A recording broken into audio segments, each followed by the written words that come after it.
Right. Good evening, good evening, good evening. Welcome back to another episode of the Men's Forum here on the Real Precious Network. If you are here, definitely hit the like button, subscribe, share, all the things. Y'all been here long enough where y'all know what the deal is. Okay. So definitely hit that like button, share, subscribe, comment in the chat. We love the engagement. You know, this is the Men's Forum. I don't argue with men. I just listen to you guys. We point out behaviors and then we go home. Okay. That's what we do here. So we'll be getting started shortly. But before we do, how you guys doing this evening? Good. How you doing? Yeah, very good, very good. Can't complain. Good. I'm doing well. A little tired, but I'm doing all right. I'm still here, as the old folks say. I'm still here. It's like, nah. I'm doing okay. It was a productive day, long day, but it is what it is. Guys, thank you so much for joining. Definitely hit that like button, share the live. Again, we point out behaviors, not the people per se. We point out behaviors and see how we can correct them, straighten them out, give different perspectives. So definitely share the video, put it in the algorithm, let your folks know, let your friends know, let your friends be our friends. And we just hanging out. We just hang out on Wednesday evening. No pressure, we're literally just hanging out. So I appreciate you guys for being here. So definitely hit that like button, hit the like button. Hola, Catalia. Nice to see you. Glad that you're here. Fish in the Fit is in the building. I see you. Good evening. We need to make Fish in the Fit moderator. I have lost the sense of having folks help in the chat. Okay, I'm tired of doing it by myself. But yeah, we need to make a couple of you guys moderators so you can help us out in the chat. So definitely engage in the chat. We have a couple of clips that we're going to bring to you tonight. The final clip is Thoughtful or Disrespectful, the combo that rocked my marriage. I saw this on social media and I thought it would be an interesting entry to read because it is not a clip. It is an entry for the world's opinions, and so we're going to give our opinions and perspectives on the actual video because it could happen to anyone. Everybody got a job, you got your company picnic, spouse may not be invited, they might be invited, you never know. However, there was something that happened at this company picnic that did not rub the wife in a good way. So we're going to end with that.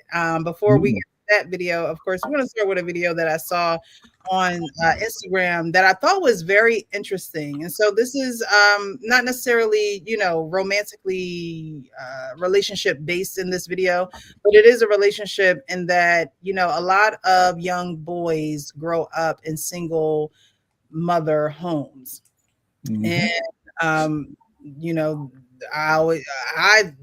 don't think that a woman can raise a man. She can nurture a boy. She can nurture or help a boy, do the things that individuals need to do, cook, clean, be self-sufficient. But when it comes to growing into a man, I believe that is a man's job. However, this I believe she's a single mother. I don't want to judge. It seems like she's a single mother, but her son has a little hustle. And I want you guys to take a look at the hustle of this little boy. He looks about I don't know, 14, 15. Got this music up. Oh, and excuse the language. There's gonna be some language tonight that's just gonna be just excuse. All right. Music up. And my house look like this. Why'd you listen to music and you not cleaning up? Okay, Mom, I know how I look. So You know how what to look like? Why does my house look like this and shit everywhere? And you got this music on and you ain't cleaning up. You sitting in the fucking floor. Why the fuck you got my pads and shit? Is this mine? I don't wear that shit. This dumbass shit.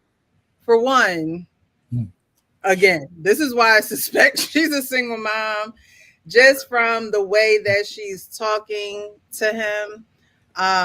Again, he looks like he's about 13, maybe 14, but it's why the F you don't have this? Why the F my house looking like this? And I'm pretty sure that this could be a common thing in single mother homes and how you speak and how they speak to their sons.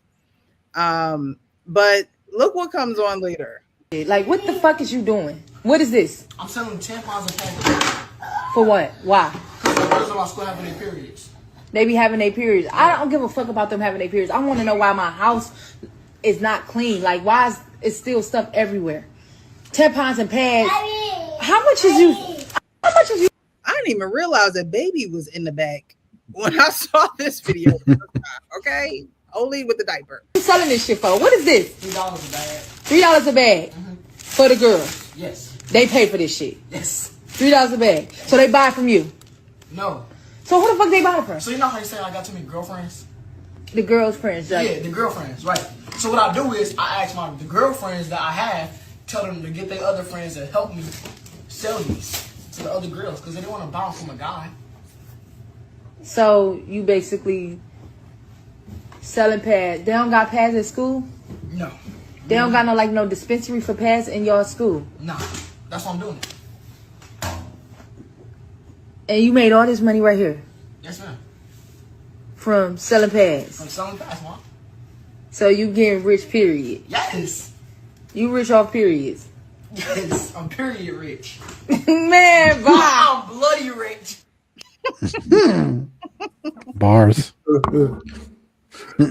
So I wanted to talk about this video because there's a lot of dynamics in it, from the way that she's speaking to him, from the boy, her son, literally having his product and, I guess what he would probably call his business plan, presenting that to his mom, and how in the beginning of the video, she was hooting and hollering, why you ain't clean my house? And da-da-da-da. And then you see her attitude calm down when she's trying to understand what he's doing. What do you guys think when you see a video like this, especially coming from a man's perspective, and it's a woman, seeing what's going on with her son that obviously she didn't realize that was going on? Well, listen, it's just indicative of what's going on. It's a peek into the reality that's out there. A lot of people don't see that. This case happens to be a mother screaming at her son about cleaning up. He don't never clean up. You can tell that. So she's screaming about that all the time. And then, of course, you just saw the little baby in the background. He probably said, what am I cleaning up for after that? Probably from a different father, probably. And I was looking at his reaction to her screaming. He's already used to her talking like that. So she coming in yapping, and, okay, mom, okay, let's get to it, And so he calmly explained to her in pretty good King's English what he was doing. You know what I'm saying? So he's got a certain amount of, he's going to be one of those kind of guys who, I don't think he's going to be sassy, but he could be dangerous later on. Hold on, what you mean by that? Because I think a lot of women who raise boys, some go sassy and some go dangerous, and a few sneak through the pipeline. Because they all, yeah, where do you think the thugs come from? Single mother households with the emotions of a woman. Yeah. So they get big and strong, and he's out in the streets already. So right now it's benign. Oh, wait, RP. He's at school. He's selling out in the streets already. Pads. He's setting up that's like a gateway. That could be a gateway. It could be a Right, gateway. It could be a gateway to something more promising, but not if he's not being guided that way. He certainly ain't getting that from his mother. He ain't right. gonna get that from his mother. So yeah, if he's out in the street, left up to his own devices, what else can I sell? What else can I get down on the down low? Right? It's probably not necessarily, it's not illegal criminally, but he shouldn't be selling pads to girls. He's already pimping out the chicks, selling the stuff for him. That's how you see that? He said, I can't sell it to the girls. So he got a cadre of women selling pads for him. Selling them. He the Well, yeah, businessman. He the look, facilitator. Yeah, he got, yo, you think he paid him a lot of money for that? No. So he's okay. using.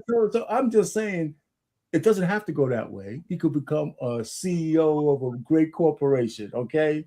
But the chances are it ain't gonna go that sweet, but it could. Left up to his own devices with no guidance, that he's on the gateway. He doesn't have to go through the negative door, but that door is like 17 times bigger than the CEO door. Yeah, you could tell. Like You he asked me, don't. you asked me what I saw. That's You're what right, I you're saw. right. He could tell he don't clean up. Like Yeah, he used to that. Like he like okay, yeah, yeah. I get to it when I can. Whatever. Yeah, you could tell there's no structure. Like if she came home and like he was had some kind of structure, that house would be clean. Like she wouldn't have to actually ask or use those words, right? Like I give you an example. When I used to come home from school, um, you know, if my mom had cooked or somebody had cooked, she'd be like, "All right, dinner's in the microwave or whatever. Go ahead and clean up the dishes, and then you can eat." And so it was routine, right? Like it was normal. Like it wasn't an argument to be had. Um, But you you also were in know, a two-parent home. yeah, but even still, like even if I wasn't, if I don't know, I just had that different mindset or whatever. Um, when you are used to doing things and you don't, when you're a kid, like you don't really have a choice. Like when your mom say clean up, you clean up. You don't. True, but when you have a two-parent household, you have the fear of another parent coming behind the first parent. Like, didn't you hear your mama say, or your mama said so when you have a single parent home and you tell a child to clean up, but now you're out the home because you have to go work or you have to go do whatever you need to do, and the child Mhm. doesn't clean up, there is no one there to reinforce that chore Mhm. or that ask of your child. Even it could be routine that she asks you it every day. But it's different when you have another parent that can reinforce it. And But yeah, you could tell he like okay, whatever. about the And social stuff. mm-hmm. Well, And, and her and I mother, guess you gotta respect. He's seen a problem that needed to be addressed in the school system. Like you really, I mean, even if it wasn't his idea, he might have heard it from somebody. Hmm.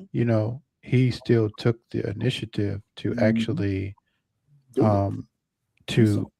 to do something about it and to actually get other people involved. Like our Payne said, he couldn't sell them to directly.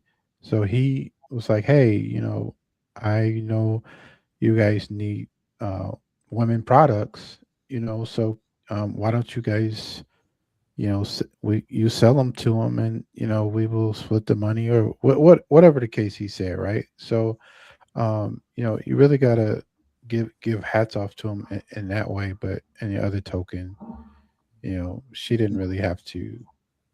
That kind of language to him is not necessary. Right. Yeah, I saw it, and the language, of course, is not necessary. A father is. However, Hmm. it doesn't seem like a father is in the space. And so, a couple of things ran through my mind because as parents, should he be cleaning his room? Yes. Should he be listening to his mother? Yes. But you also have to know your kids on a deeper level other than telling them what to do, right? And if she sees that he has this entrepreneurial brain, because he could be out there selling drugs. He could be out there stealing, from Mm-hmm. Macy's and reselling the stuff, right? Like he could Mm-hmm. be doing crook material. However, he is in school, he's learning. He also has a side hustle where there's a problem, and then he has a solution, because I would have never thought, I was reading the comments, somebody was like, put a brownie and some wipes in there and sell them for $5. Like, you know what I mean? Trying to encourage him to do a little upselling or something, because you have to know. And I said all that to say that you have to know your children and bring out the things in them that do shine, or the things that they do naturally that it would Mm-hmm. take somebody, a while to put together or even have the courage to do. Mm-hmm. So I definitely think that she needs um to have someone in the picture that can cultivate and that Mm-hmm. can pretty much breed an environment for him of education, but also of discipline, because you can't be a business minded person if you have no discipline. And that shows up in him not cleaning his room, right? Mm-hmm. So he needs someone in his life that's going to teach him discipline before you make your money, because if you don't have discipline, then you're not going to be able to keep the money. And so, I thought it was a video of how do we go from here, or where do we go from here, and how do we get there, because a lot of people don't have those uncles or brothers or siblings that can help be the village. So Mm-hmm. where do you take a child like this and still have him flourish, and like I said, learn discipline? Where do you take him? Who hands do you put him in? Um, you put him in the hands of somebody like a Big Brothers program. You um you try to find positive influence. I talk about this a lot.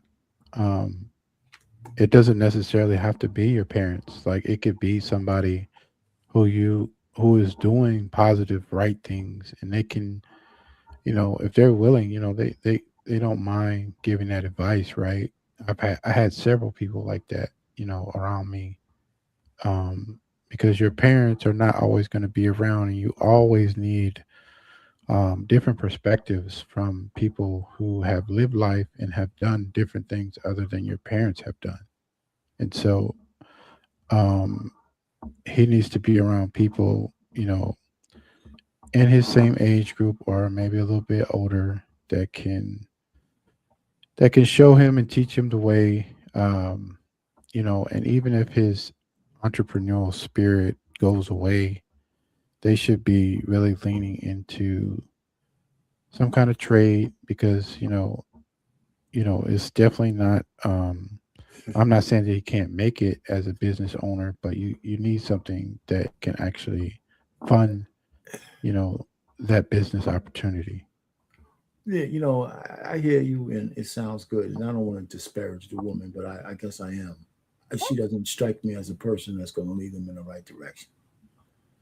She just, from that little clip, the way she talked to him, I don't think I think that's what he gets mostly. I don't think she says, well, what kind of man could I put him in front of so I can throw gasoline on his entrepreneurial spirit? I don't see that from her. I just don't.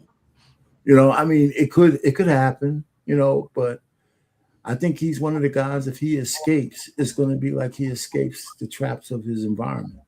That's what happens to a lot of, it's not enough of us, but every so often, no matter how bad the situation is, some of us escape our environment to become productive citizens. The fact is, you got to fight through it. It's like a chick coming out of an egg, with no help. So, unfortunately, too many of us have to go through that. And it looks like he's going to be one of them. If his mother is any indication of the kind of life he lives on a regular basis. That's just the way. That's So you see him being, after the pads and the tampons, you see him going to the corner. No, I said it's a possibility because it's like he's in the gateway. He's at a precipice. He's got an entrepreneurial mind, right? He saw a need and he wants to fill it, but without guidance, it's easier to fill it the wrong way than the right way. I can agree with that. Yeah, that's all I mean. And he could come out. So like I'm saying, it's rare for a person. We just saw a little clip. Maybe she's a great woman and all this other kind of shit. I don't know. but the point really is that what we just saw is, I think, a microcosm of a lot of black boys in the hood, in that level of living. Mother working, expectations of you because you're a little older, and you don't want to do that. So so she's screaming at you, using bad words and all that kind of stuff. And he looks like he's almost immune to that, so he's getting it a lot. Yeah. And so that's already telling me something. He's not cowering. He's not scared. He's looking at, okay, Mom, just let it out. Let me get your 10,000 words out, Mom. Okay. You know what I'm saying? And so let me tell you what I'm doing. Well, I hope the best for the little brother. You know what I'm saying? Yeah, she definitely needs to get him in front of someone who is going to be able to see that inside of him, and like I said, teach discipline, because without the discipline, is just really a pipe dream. Or just a little side hustle while you in school. I mean, we used to do the things back in the day with the lollipops. They give you a bag of lollipops and tell you to sell the lollipops. The fundraisers, all that good stuff. The candy bars and all that stuff. We did those things just because it was like part of who wants to sell lollipops, who wants to sell the most. I remember those back in high school, but not creating my own hustle to say, what, is there a problem? Let me find a solution. No, and it could be where he could be selling condoms. He could be like, you know what I mean? I think that the product that he's selling, is there's more women than men. Okay, there's more women who wear pads who gonna wear the pads than men who gonna wear them condoms, probably. So or even women, so I think he's thinking smart. But he needs someone who is going to be able to mature him and groom him into that's right. And we don't know where he got all those pads from. Did he buy them? Did he steal them? Oh gosh. That does cut into the profits if you got to go buy an inventory. Yeah, but I would hope that he's. I mean, you saw all that money on the bed. I would hope that he's reinvesting, and restocking the product, and he's saving up to buy some Jordans. He said he got those girls out in the stores. Hey, listen, I need some inventory. Go pick me up. Go in there, CVS, wherever. Yeah, he could be depleting their cut.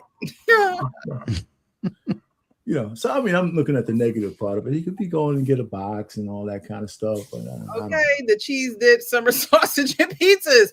Yo, my mom used to buy these. It wasn't the Elio's pizza, but there was this one fundraiser that had this cheesy bread. Was it called cheese? I forget, but the cheesy bread was like a rectangle. That was the best cheesy bread I've ever had. And my mom will buy it every single year. Like, oh, you already know what I want.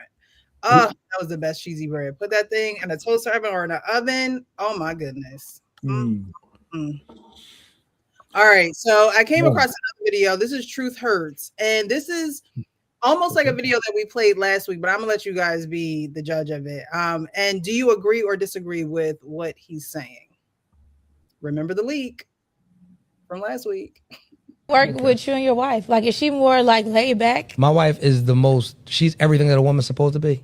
Soft spoken, elegant, extremely laid back, extremely. When y'all get in an argument, what does she do? We don't do arguments. Okay. We don't argue. If you guys get in a disagreement, what does she do? She does what grown women do. She lets me be right until I realize I'm wrong. Damn. That's how grown women navigate. Yeah, I She deal with lets feminine wait, women. say it again. That was hard. Say it She again. allows me to be right until I come back and realize I'm wrong. That's what smart So women when do do. you come Ladies, back that's a and new realize you're standard. wrong? It could be when I leave. I could go get in my car. It could be a day. It could be What if 2 you days. never realize it? She knows what kind of man she got. I'm gonna realize it.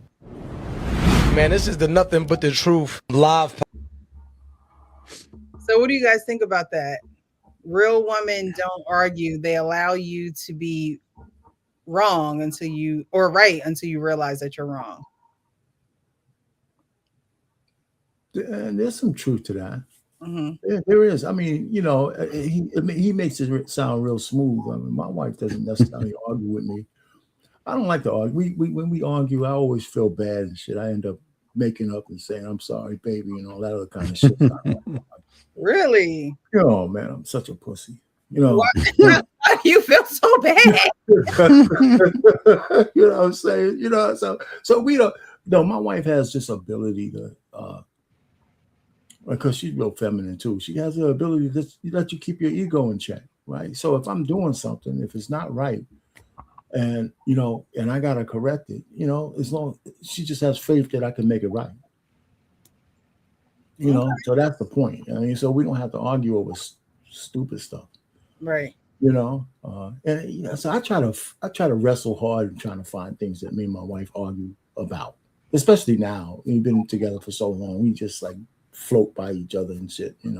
I float by each other. You know what I'm saying? I'm serious. What is there left to argue about? This is true. This is true. So we kind of in this jet stream of life and stuff. Go Go ahead.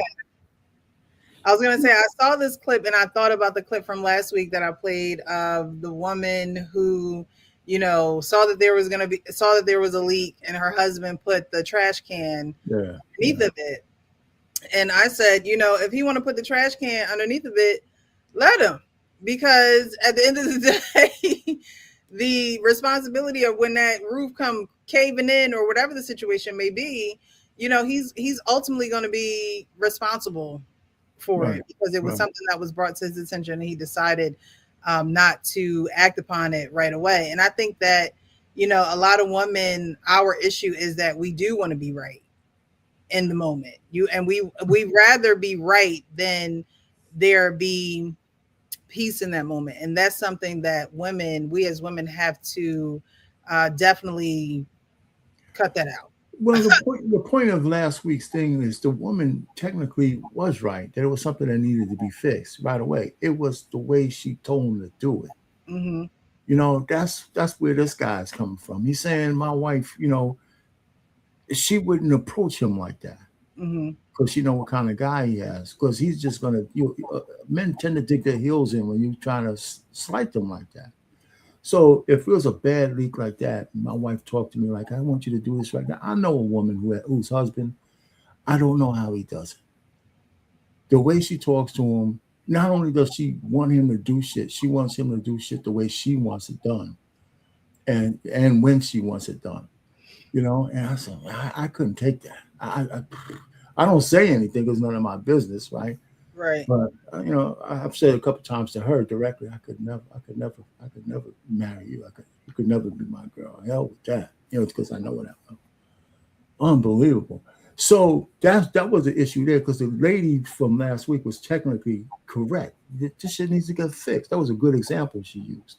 Mm-hmm. But the way she said, you talk to your man like that means she doesn't know what kind of man she has. Right.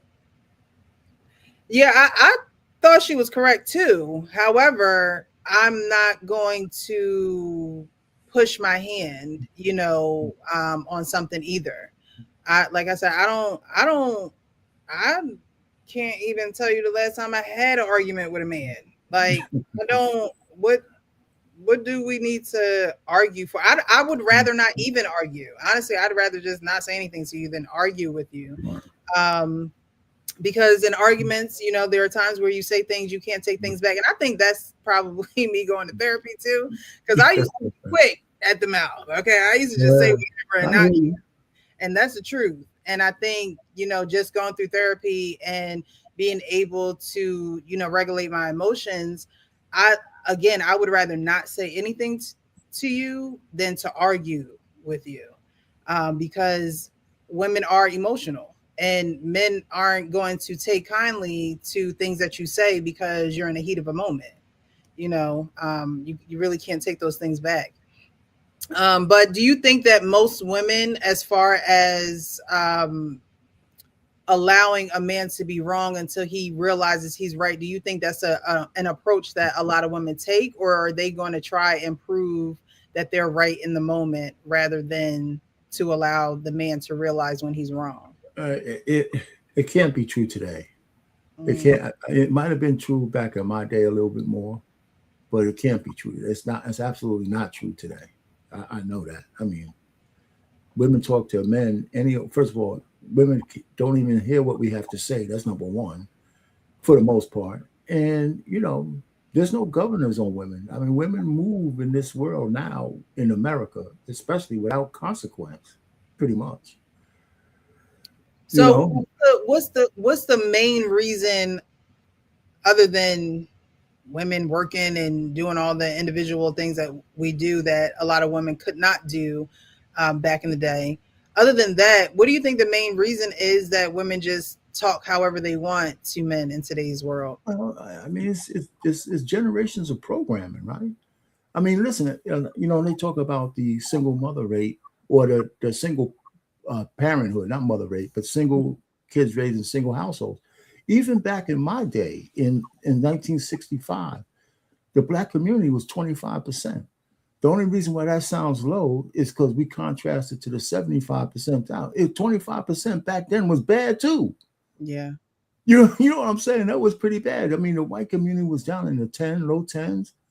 So we were already on the way and so as women had to start to go, first was the government stuff, and then the jobs, and then the rights, and then all that kind of stuff, then feminism, and everything just kept pounding out, not just equality. Women have this real thought that not only are you equal to men, we're better than you, right? We're better than you. And there's no shortage of listening to women speak now. It's not just that they have equality. They're saying there's no shortage of women on the internet saying they're superior to the men in there, especially black men. So it's not far fetched to hear women talk to black men any old way. Do you think it's because I know we talk about social media. Let me add one more thing before you go, if I can. Keep it thought there. The problem with that is there's not enough men pushing back on that kind of shit. Okay. Right? It's still the men should push back on that and challenge it when they see it. A lot of men don't. They just go along with that. And so that's where we are. Right? So I didn't mean to cut you off, but that was the second part of it. It's not just a woman's fault. It's what we allow, it's what we accept. A lot of men accept this shit. And not so you got to get mad and belligerent, but you got to be able to, protect yourself. Listen, don't talk to me that way. Right. I don't talk to you that way. I got to watch my words with you. What makes you think you don't have to watch your words with me? There's not a lot of men don't do that. They just really. You think in today's society men don't tell women to watch their mouth and how they speak to them in today's society? Where they might be starting to do a little bit, but where? It's not prevalent. If more men would do that, our relationship would be better. I'm not talking about the violent men and stuff like that. I'm just the regular Joe Blow. Just kind of turns his head and just moves on. I don't think a lot of men stop women in their tracks when they get on their bullshit. They just take it and move on. I mean, unless you see something I don't see, it's certainly not. I mean, no, you've been here longer, so you've seen more than I've seen. So, if that is the case, then that's a problem too. Well, think about it. If men were standing on their square and they were righteous in terms of what they're standing on, would we have that much trouble with women? I don't think so. I don't think, because even the toughest, even the most independent woman craves a man who could stand 10 tones down or something. Definitely. I don't know. Would we have as many problems out of women? I don't know. Men standing their ground, would that really heal? How many women say, if I find the right man, I'll be feminine, even though that's wrong? All right. I mean, when I hear a woman say, if I find the right man, then I can rest in my feminine. You should be feminine no matter what. That does, but a lot of women equate femininity with weakness, and it's not. It's probably the biggest strength that you have. Right. I agree that it's the biggest strength that we have. I think that when we talk about femininity, um, it gets convoluted sometimes because men What, talk what's about that? femininity in a way that makes it seem like women aren't feminine at all, right? So let's just take a woman who is working. She may have a child, she may not. Okay. Um, she is in her masculine within providing and working hard and things like that. That doesn't mean that she's not feminine. It just means that now when she is with a man, you know, those masculine traits definitely should take a back seat because you should be in your feminine.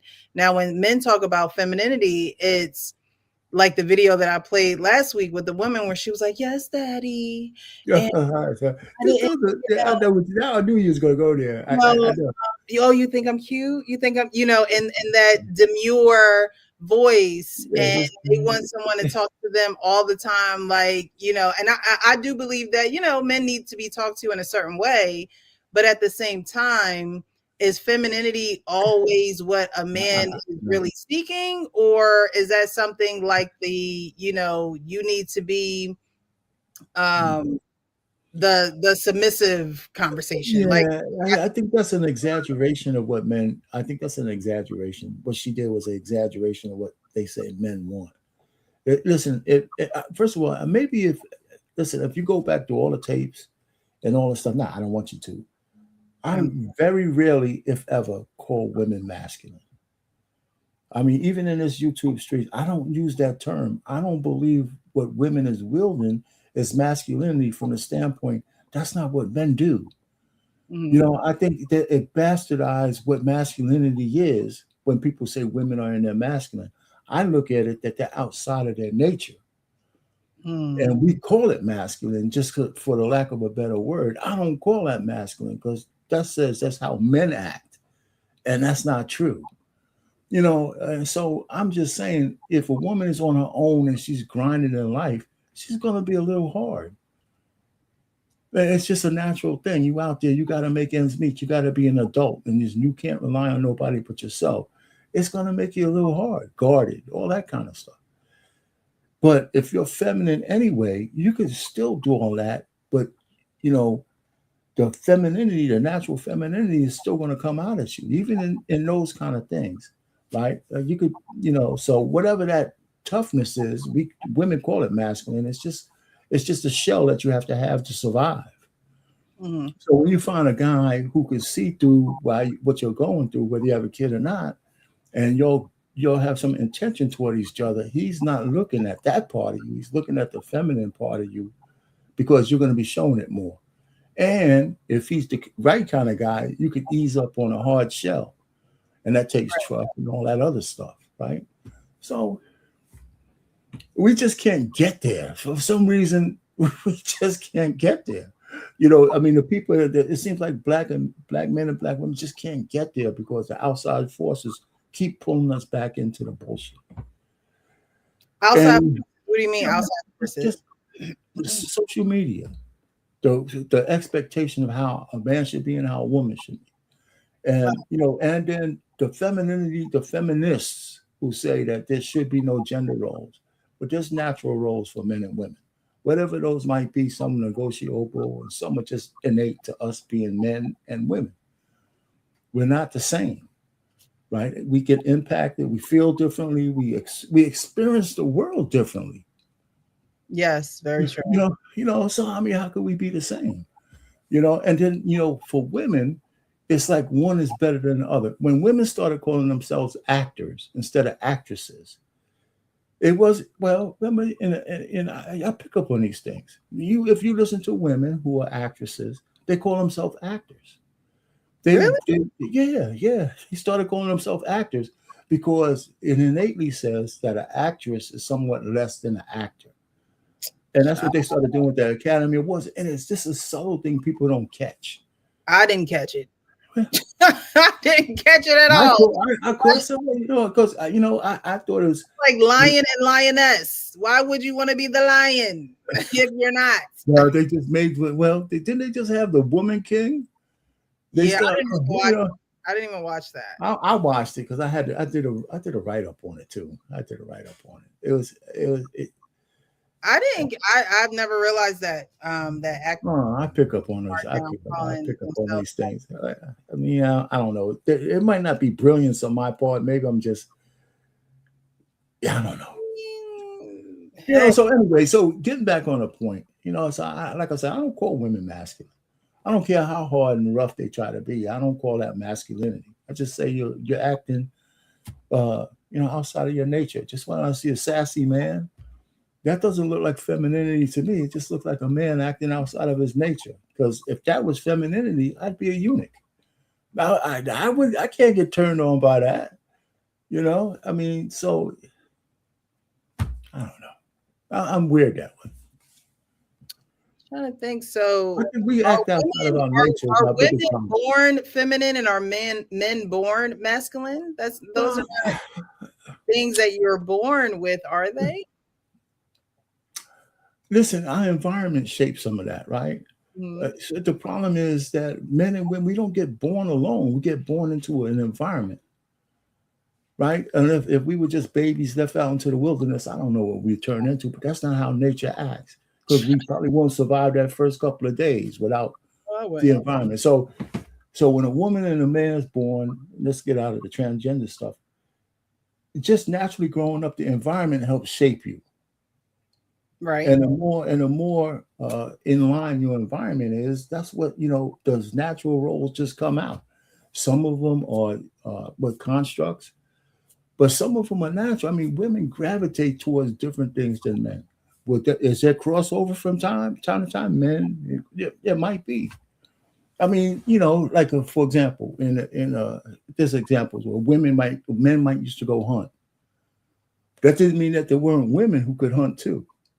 Right. You just right. So numbers. I would imagine some of them had to fight to get into the hunting class. But if they were good at it, they were allowed to stay.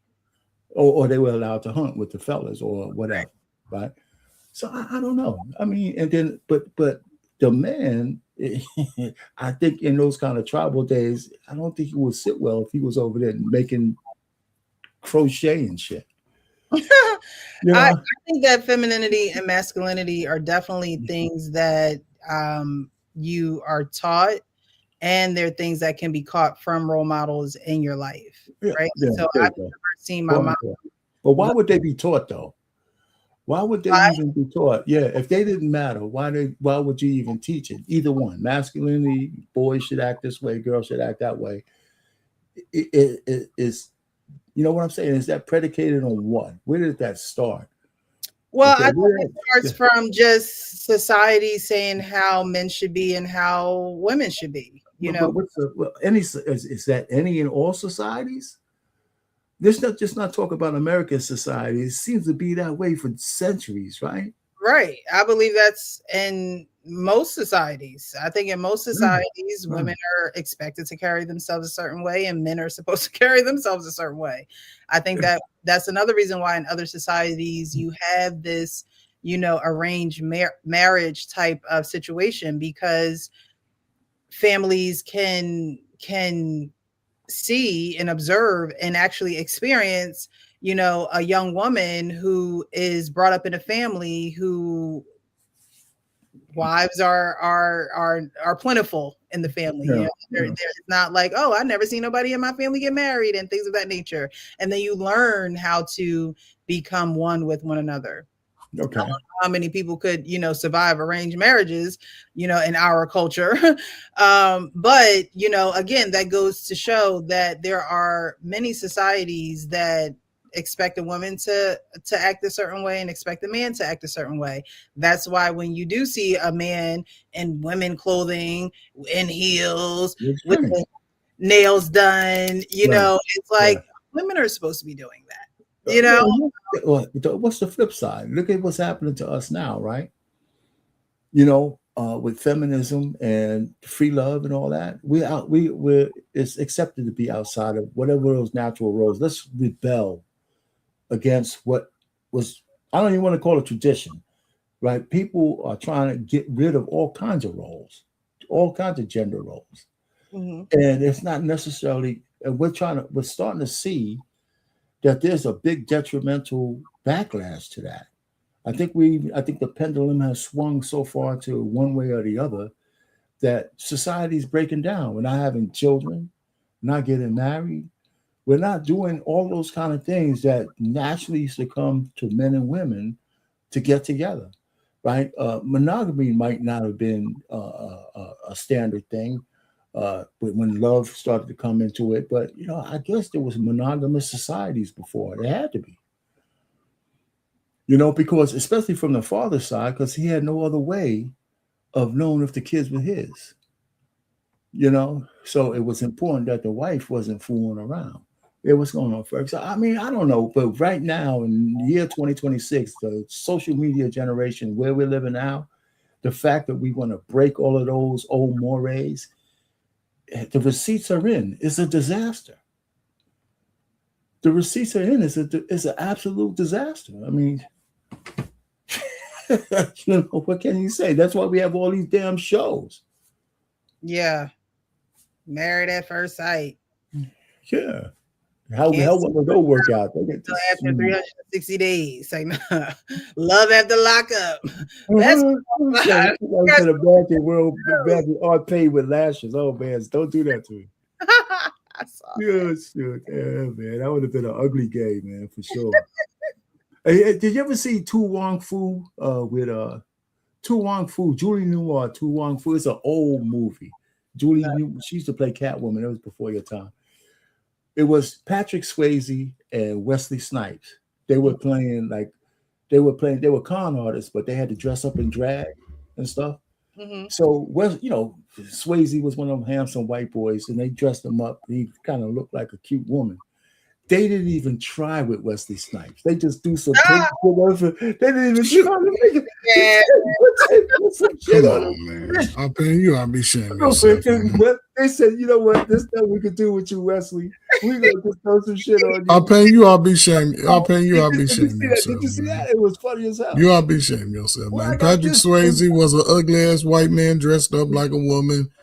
And they tried with him. They put makeup. They ain't try hard enough. You saw it though. You saw it. But it goes. It went to show when I saw the movie. It went to show how Wesley Snipes' masculine features trumped him trying to look like a girl. Because I agree with our pain.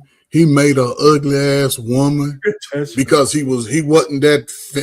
He had that masculine look, and it was crazy. It was funny as hell. They sort of, that was sort of a model of the modern LGBTQ Negro. That it's an ugly look. That shit they doing now to make sure they look like Precious in the throat. They getting the throat. It's ugly. What's going on, Coach? Man, what's happening, man? How y'all doing? I'm sorry, man. What's up, Precious? What's up, our pain? How y'all doing, man? Pretty good. It's a chill Wednesday night. We're chill throughout the week, so we're just chilling, going over some of these clips. I saw the topic. I was like, oh shit, the convo that rocked the marriage. Oh Lord, that was interesting. The one we just played was of True Speaks, and he was saying how when you're dealing with a real woman, she is going to allow you to be wrong until you realize you're right. Well, I'll play it one more time. Lord Jesus, these niggas be on some Work with you and your wife. Like, is she more like laid back? My wife is she's everything that a woman's supposed to be. Soft spoken, elegant, extremely laid back, extremely. When y'all get in an argument, what does she do? We don't do arguments. Okay. We don't argue. If you guys get in a disagreement, what does she do? She does what grown women do. She lets me be right until I realize I'm wrong. Damn. That's how grown women navigate. Yeah, I deal with feminine women. Wait, say it again. That was hard. Say it again. She allows me to be right until I come back and realize I'm wrong. That's what smart women do. So when do you come Ladies, back that's a new standard. It could be when I leave. I could go get in my car. It could be a day. It could be What if 2 you days. never realize it? She knows what kind of man she got. I'm going to realize it.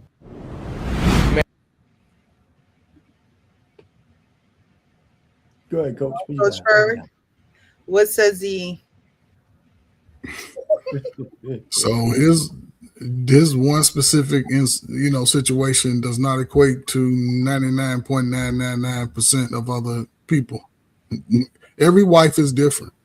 Mm-hmm. Yeah, I'm sure every marriage at some point you're going to have some contentious moments, right?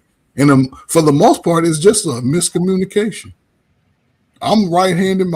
I'm left-handed. My wife is right-handed. Sometimes she take the right way, and I go the left way, and we trying to figure out in between. Then we meet up in the middle, and oh, you know what? You was right. I was right. You know what I'm saying? And I think, listen, everybody trying to go viral, which is great because no marriage is perfect. Right. When you in the grind and y'all trying to, build to a place where you can get old and ugly like me, potentially like our pain and his family had to work to that status. Mm-hmm. His status trumps all this other bullshit to me. Mm-hmm. You know what I'm saying? Because they put in the work. And now, right, there's no need to be arguing with your woman. Mm-hmm. Right. I don't look like coming in here every Monday, Tuesday, Wednesday, Thursday, arguing with my woman about what the hell I'm arguing about.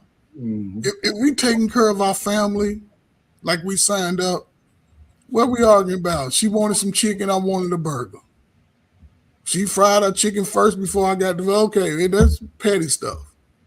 But shit, my wife like, boy, you crazy.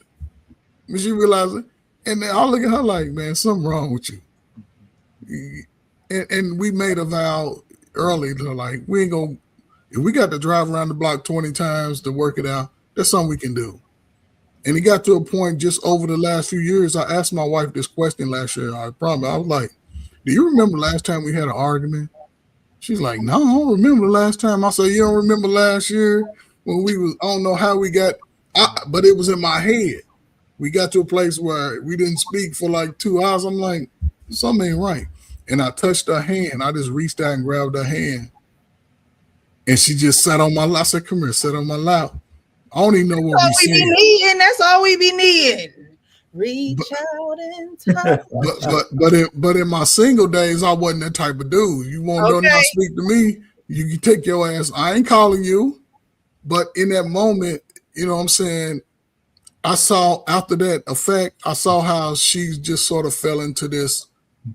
You know what I'm saying? She gonna communicate with me. She communicates with me too much. You know, I say it's too much, but she communicates with me about a lot of things. And we'll sit and talk about it.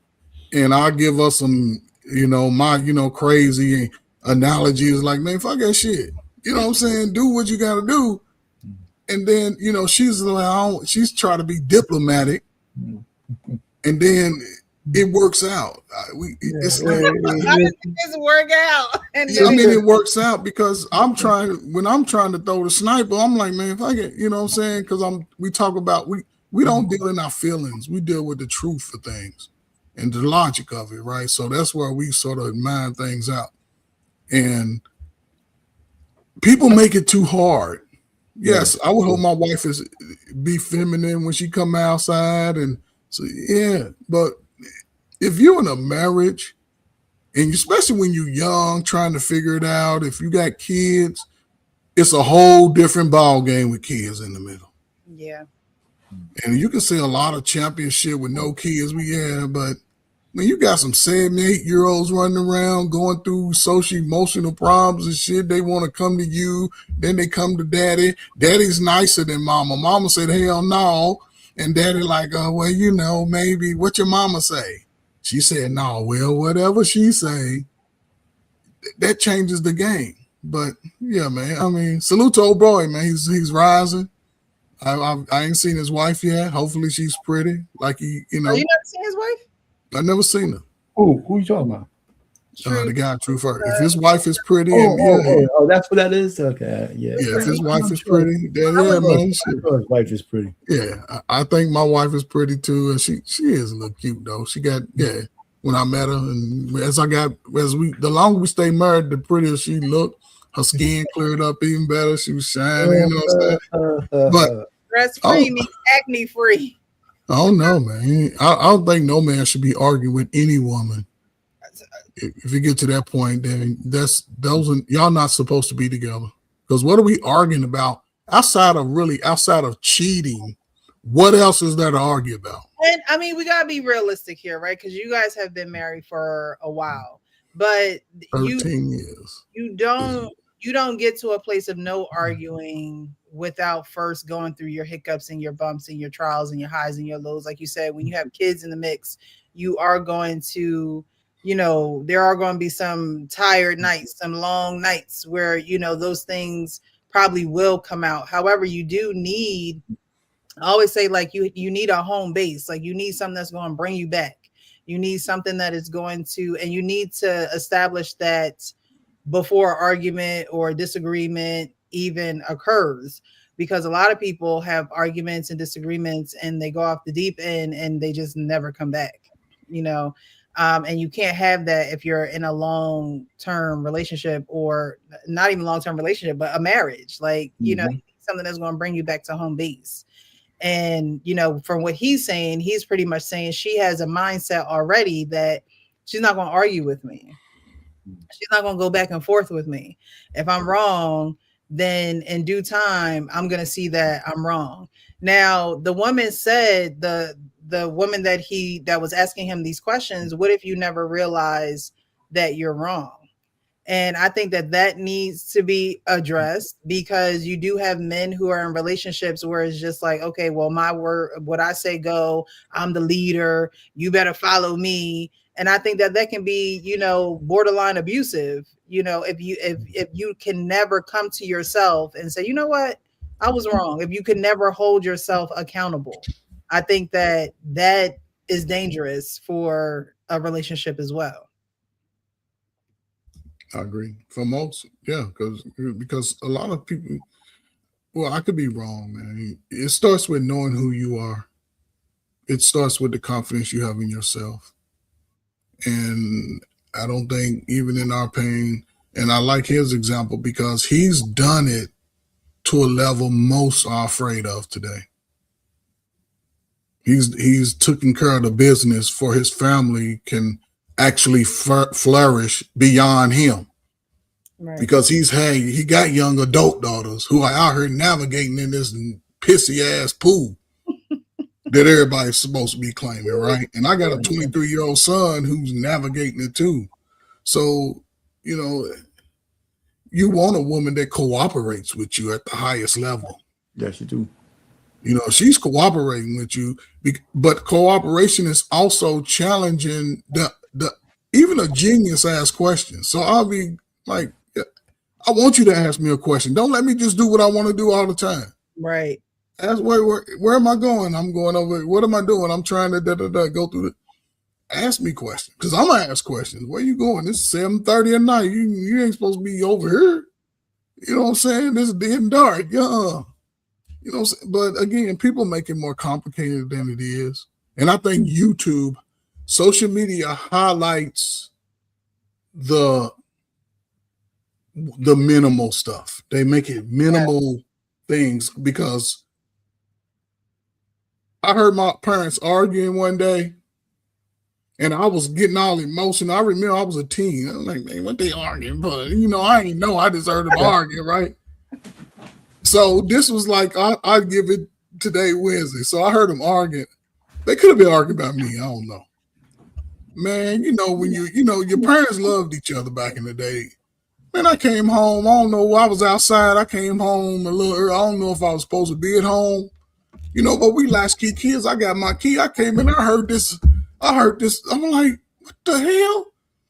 Man, now they in there getting it on. I'm like, okay, that's part of being married. You know what I'm saying? They was arguing this day. Now they in there trying to make a new baby. You know what I'm saying? And apparently it must have been good to everybody, because after that, we had food on the table for about the next month or so. I remember getting money for school. I was getting new sneakers. You know what I'm saying? Yeah, we had a new line. We had a new lawnmower.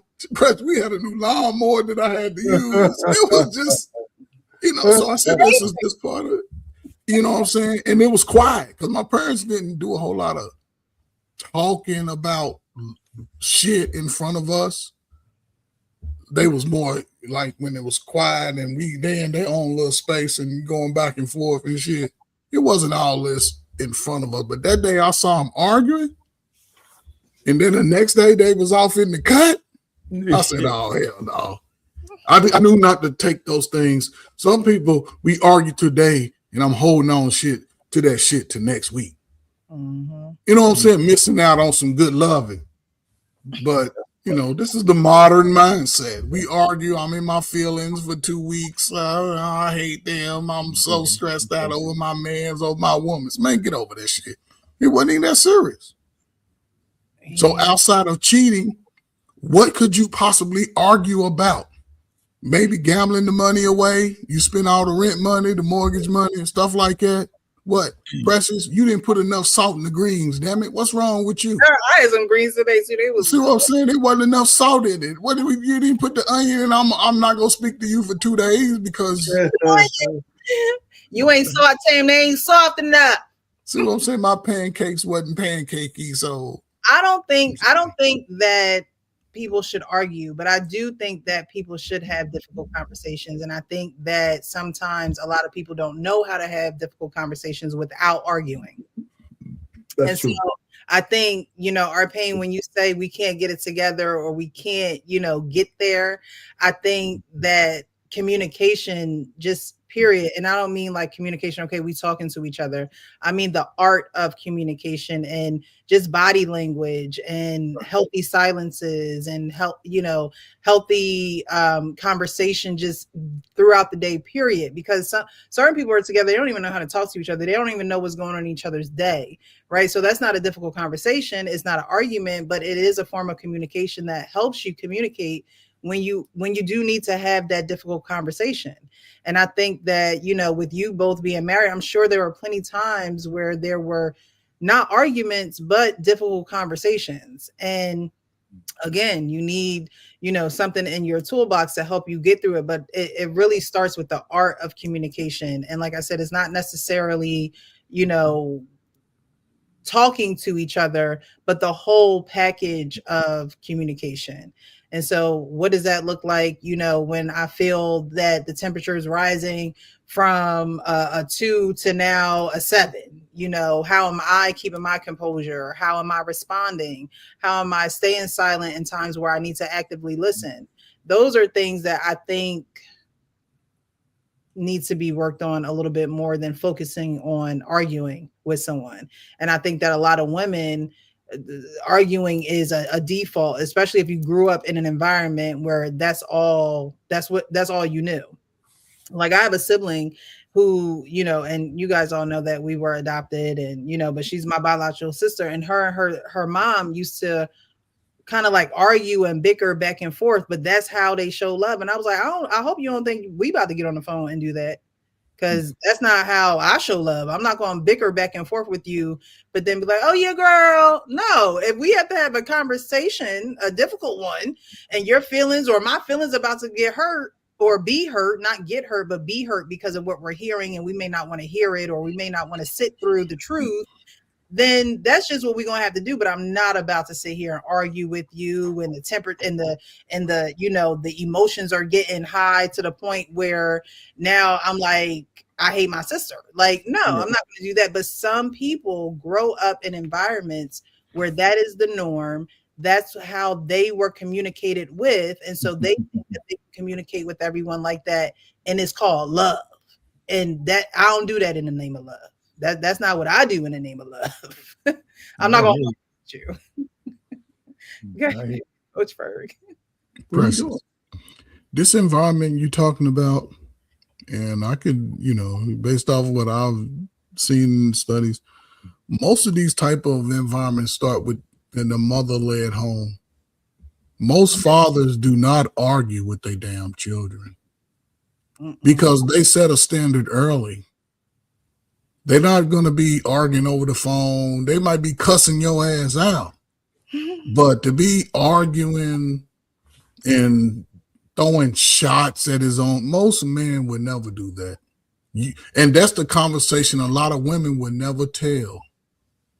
That the relationship between them and their mother is shaken and rocky because they've been arguing and cussing each other out since 15 years old. Right. And that's the unfortunate part, that a lot of times a father may get the award of not being there, because if a father's there in those if a home is led with a mother and father, you're not going to see parents sitting around arguing with their children. They gonna cuss your ass out. Some do. That's their natural. That is their cuss you out normal to get you together, but they not arguing over dumb stuff, because most of the times they'll set a standard for you, and if you're not meeting that standard after the 15th time, then they're gonna stop being nice. They're gonna be like, there's a lot of dysfunctional families now. It's a lot. Okay. I'm holding on to the old school, but this fun. But I still don't see father, because those children typically are confident during teenage years. Remember now, Fergus, a lot of men in that last two generations were raised to be with their mama. Yeah. So and they follow that feminine. They behave in the wrong way as well. So if they get we literally just. You got this music up, and my house look like this. Why'd you listen to music and you not cleaning up? Okay, Mom, I know how I look. So you know what to look like? Why does my house look like this and shit everywhere, and you got this music on and you ain't cleaning up? You sitting in the fucking floor. Why the fuck you got my pads and shit? Is this mine? I don't wear that shit. This dumbass shit. Like, what the fuck is you doing? What is see that is her normal everyday vernacular towards her son. That's everyday ratchet, red scum bucket. I'm sorry, but to me that is that type of communication. Like that, what she's doing is she's communicating to her son, but she doesn't realize unconsciously she's communicating a attitude of aggression, right? And so he's either going to ignore it from a female or he's going to give it back to her. He's going to ignore it from her. He's already ignoring it from her, Precious. When in the and maybe listen, if you can understand it, I'm out of shape. When's the last time y'all ass heard of what that boy looked like? He was 6th grade. 6th grade. World class, you in the chat. Did any kid in your kid's school come to school selling down condoms to the girls? What are we talking about? Selling pads and tampons. I mean, well, that's even worse. He ain't even a girl. Precious. Really? He's not even a girl selling pads to Precious. Okay, but have you ever been around a woman who has been on a woman who has been on that time of the month and a woman? Okay, Precious. A woman I don't know. I don't see nothing wrong with his little hustle. Precious. Okay. Precious. I don't see nothing wrong with his little hustle. I get it, Precious. I get it. Listen, if you needed warning in an emergency, he right on time. However, the mindset to be that young, selling these things to the girls who obviously have not been schooled by their damn mamas. Why would you not teach your child that you know your time? Matter of fact, I can't add, but I'm going to give you this cycle clock, and your ass better count these days and keep you some extra little pads on the side. But instead, old boy got them for $3. Oh, man. But that's what I'm saying. That's the degeneracy that you see in these type of homes, because ain't no damn way your daddy would have let you sell some damn pads at school. No, ain't no way. And I swear, I think I got a pad tucked in every crevice and everywhere. Come on, Precious, man. Thank you. Thank you, Precious. Come on, man. Just in case, okay? That's what I'm saying. Any of my old purses, you definitely going to find a pad in there. In every single one of them. You selling pads, man. The boys in the middle school. I don't know. I think that, it could be a lot worse. It could be a lot worse. Selling drugs. Could be, you know what I mean? He could be doing that's true. But he probably trying to get up out the hood, and he like, I know. I ain't mad at him, but that's the innovative. It's innovative for sure, right? Get you some little boxes off of Amazon. need somebody that's going to, help them with the branding, help them, because I think that is a very good idea. Honestly, how you in school? I thought the nurse is supposed to have them. First of all, I thought the little they have them. Schools have them. Schools have them. Nurse got a whole drawer. But here's the thing, Precious. Schools don't have nurses like that no more. That's one of those resources that they cutting out of schools. Nurses, yeah. Nurses are not there on a continuous basis. They may rotate a different school throughout the week. Yeah, that's one of those resources. Yeah, you can look it up. Yeah, that's one of those resources. I learned when I went to Louisiana, they only have school from Monday to Thursday. I'm like, that's some good my shit. dad was like, "Yeah, they don't have school on Friday." He said only in Bogalusa. Every other city that I'm like, wow. That ain't bad though. It ain't bad. No, if you can get it in 4 days, man, that you good in school. You good. You should have got it. But listen, man, this guy. See, again, that's the lack of communication we have with our children. Because as a parent, if it came to, I would hope that they trust me enough to come to me with this idea, or say, man, I want to make some money. The last thing I'm gonna say, yeah, son. Oh man, I thought of something, man. You know what? You can see a pass to your fellow students. That's something you can do, son. No, let's think of another creative way. Yeah, I think about definitely would have maybe some pad protectors, like a cover or something. Oh my God. Look cute. Okay. Look cute. No, you provide. Listen, Precious. You provide 2 pads in a little cute little bundle for $7 a bundle, $8. No, he got to add some chocolate and wipes for $7. You see what I'm saying? The wipes and everything. Yeah, but the pad. I'm just saying the pad. That's innovative, but the level. See, I'm not the him selling pads is not the problem, but look how young he is, and it's already a sexual thought process. Hey, really? No, I don't know. I feel like no. That's a natural thing that happens to young girls. Like, there's going to be a demand for it because you're going to go through this. You're going to need it. I hope it wasn't from a sexual point. I mean, that is. So why would look? The universe is down there, but he found a need that the girls in school needed pads. They didn't have no pads in the bathroom. They didn't have any of that. But you missed the point. He's pimping the chicks out. He's not selling them directly. He's a distributor to the women, and they're selling them to the other girls, and he's just collecting the money. Oh well, man. Come on, man. Come on, man. Man, he's knocking them down. He's knocking them down. He got a stable of women selling these things. Look, days, parents be pimping their kids out on social media. Their social media is hustle for these young kids. So, at least he's hands on, feet on the ground. Like, you know what I mean? He's not like, oh, go to my TikTok shop. I mean, to me, he doing it the old school way. You know what I mean? That little dude, his math score better be all A's. All A's. His math score all A's. Now you selling stuff. It seems like it's a nice little lucrative business. So he should be in all A's in math at least.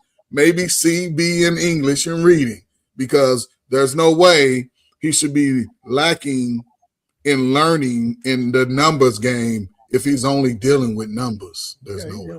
So what's the next one, Preston? Yeah, what's the next one? Because all right, so the next one is okay. So this is a new content creator. I guess you could call it content creator or reaction-driven content. I don't know, but she has hopped on the scene as of late. I've been seeing a lot of videos from her. I do like her perspectives, but her reaction is to a video off of tonight's conversation, and it's a man, an older gentleman, coming up to talk about his wife. I was watching this clip and I disagree. Well, I don't disagree, but nah. We're not gonna do this. Hold on. What do you do when your wife, she here, and all the people I'm talking about, respects and appreciates her friends more than she does her husband who pays the bills with her? Please define for me respect. If I call her and she on the phone with one of those friends that's back there,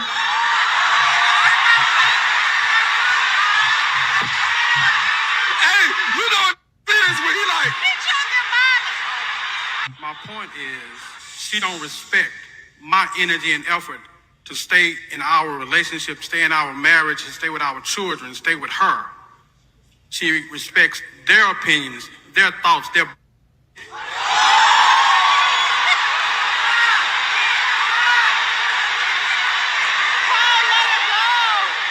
I'm paying attention to how you're even referring to your wife right now. Like I'm paying attention to the fact that you're willing to humiliate your wife in front of thousands of people. Pause. Pause. Aren't y'all there for people to talk about their relationship issues? So how is he embarrassing her? They chose to come there. How is he embarrassing her? I didn't like that. Not gonna lie. First issue. Second issue. That man is standing there talking about how he feeling. The first thing you say is, oh, he's embarrassing her. Fuck her. He's a person too. Clearly he's angry. Clearly he's going through something. And the first thing women want is, well, where about her? Fuck her. She there with all her friends versus him. Bitch, this is about me and you brung all your lame ass friends proving his point. Y'all make everything about the woman. Oh my God, I can't. Like, the fact that you didn't even hear what he was saying about himself, the fact that you disregarded that he's a human, the fact that you disregarded that he got up there and the things that he is saying clearly shows that something is wrong within him and he's pissed the fuck off in that moment. But you said fuck him as a person. Well, you're embarrassing her in front of 1,000 people. The whole point of them coming to the thing was for them to speak. I know for a fact she knew he was going to talk. He clearly is not going to hide how he feels. This is not the first time he's letting her know how he... Come on now. Come on now. I just wanted to say that.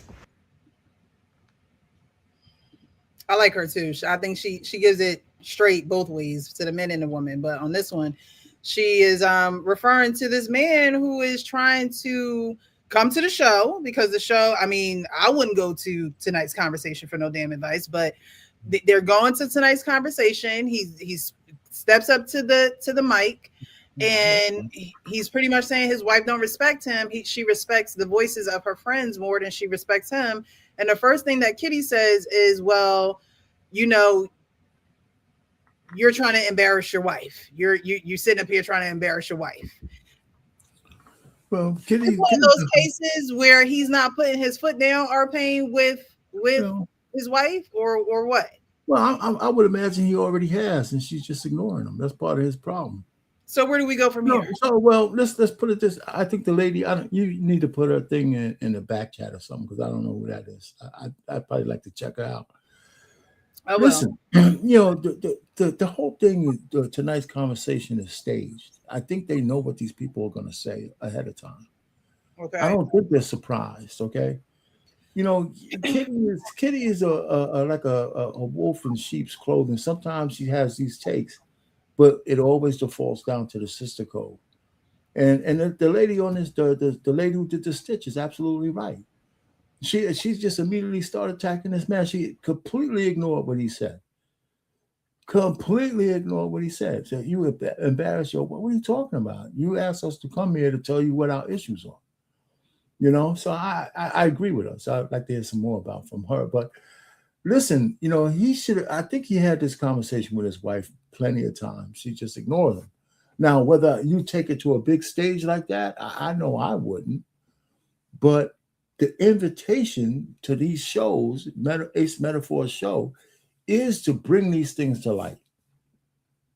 Whether it's a man or a woman. The women come up there and say all kinds of ratchet shit, right? But, you know, and they embarrass their husbands and stuff like that. So, I mean, he came up there and told him what his wife is doing to him. So I think Kitty was wrong. And that's why I don't watch that show. I can't stomach some of the responses. It would have been nice to hear Van Sant speak as opposed to Kitty. You know, I would be interested in hearing what she said. But I mean, yeah, is the man wrong? I think men are wrong when they bring any of this shit in front of everybody. I wouldn't handle any of my personal stuff in public like that. But that's the nature of that show. You know, and I think Kitty was wrong in that. And so I think the Stitch lady was correct. You know, hey, just deal with the problem that he has. Forget about the woman and whether she's embarrassed. She's not embarrassed. She's not. Her friends are back there and they're having a good time, and her husband being a schlub up there complaining. I would never go on a show like that. Anyway, that's me. Go ahead, Coach. Done. I mean, I agree with you, man. I mean, this is the nature of where we are, and people relying on outsiders to affect their life. You know, and for him to do that, to come to that space, being an older gentleman, Right. he's trying to do something he shouldn't be doing. I don't believe any mature woman. He's a Gen Xer. Yeah, he probably is. He's one of them slow Gen Xers. You know, some of us were slow, man. But I think, you know what I'm saying, the fact that he's coming to like a group of strangers and putting it out there, I think he's at his wit's end. Yeah. And it's unfortunate that he doesn't have a space or someone he can go to and have that tough conversation. Right. It makes you look weak when you go to a whole bunch of millennial ass, single ass, victim ass people and say, my wife. Yes. And the first thing you do, hold up, not the first thing you do. Soon as you make that statement, the first thing that happens to you, you get attacked by somebody who claims to be a Bible thumper, religious, got a history. She avoids that history like a mother. So to say that to him in that moment says a lot about what they're doing. You know, and it's unfortunate that they're traveling around the country. They're filling up. I don't see no less than 2,000, 3,000, 4,000 people every time they doing a clip, and they all paying to get in there. There ain't no free little. You know, if you just charge $5 a head, we all paid. But the fact that you're on mute, Pressure. You're on mute. I was going to say I have gone to one of his shows. Oh, wow. Philly. Oh, he's always defended. Not for advice, for entertainment. Me and my girl was like, oh, let's go to the, you know, tonight's conversation show. What was I gonna say? That's the night my car got towed because I parked. Oh Lord Jesus. You parked illegally. I was like, I'm not parking in Timbuktu. I'll just get that. Trying to rush. You trying to get there real quick. Trying to rush. I just wasn't trying to park in Timbuktu in Philly. Precious. Like I look, just take me to my car. I'll get it out from where y'all told it. So Precious, question, like in those I guess those setups, right? Are they what I've seen is typically comes from a place sometime as a preacher. A bootleg preacher. What do you mean? What do you mean? Because instead of the accountability trait, it's like it ain't you, it's them. It's someone else. Mm-hmm. Even when people are coming up and saying exactly the behavior that they participate in, most of them relay that shit in front. And to not, you know, again, it sounds like a preacher. It's a hell of a money play. It's a hell of a money play. Yeah, but when I went to the show, I mean, it was established, but it's not like how it is now. This was like years ago. This was probably like maybe 3 years ago I went. How much was the tickets? Oh, maybe $10, $15, $40. $35, $40. Man, maybe. They paid. It was at a hotel. It was at a hotel in a big like conference room. Like most of them are in a conference room. Yeah, you can tell. And I went to, you know, because at that time I was doing, you know, podcasting and stuff like that. So, you know, sometimes I go to places just to observe, watch what they do, see how successful they are, see how everything kind of operates. So that was part of the reason why I went as well.